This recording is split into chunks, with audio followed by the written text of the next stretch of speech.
Akkam kabajamtoota daawwattoota kiyyaa kun daawwachaatti kan jirtan chaanaalii keessan Efi Reactidha. Ammaan tanaaf viidiyoowwan hedduu nama kofalchiisan akkasuma illee irraa baratamuu qaban. Viidiyoowwan kana walitti qabee tooraan isiniif qopheessee jira. Isinirraa kan eegamu haga dhuma sagantaa kanaatti na waliin bashannanuudha. Akkasuma illee hin fayyada namoota jettaniif viidiyoo kana sheer gochuudhaan itti fafaasanii jechuun barbaada. Laayikiin viidiyoo kanatti hin xinnaata yoo jettan laayik gochuudhaan jammaraa. Turtii gaarii.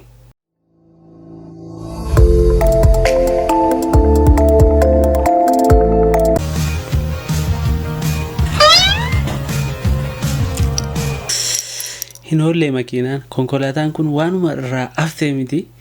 Yaa shufeeris rakkisu yoo jiraate ammuma ittiin gaa.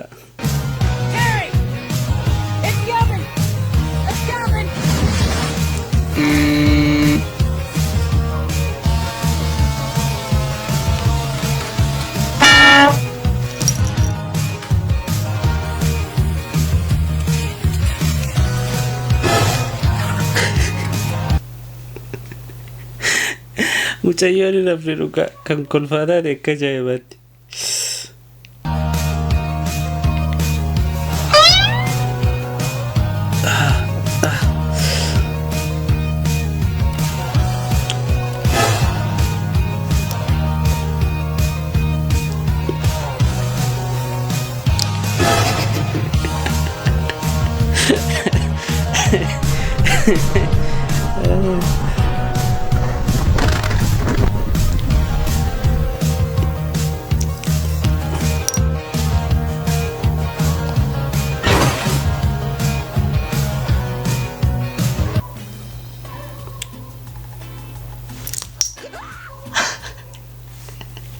Oltanitu isin oltanitu taanaan waan tokko rakkoon qabu dhugaa.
Hayyeen hamma yoonatti na wajjin turuu keessaniif galatooma. Egaan qixa koo akkasiin fata jettan viidiyoo kanatti abdiin qaba. Akkasuma illee hamma yoonatti laayikii osoo hin godhin warri daawwattan laayik godhaa isiniin jechuun barbaada. Viidiyoo kana namoota jaallattaniif hiriyoota keessaniif sheer godhaa.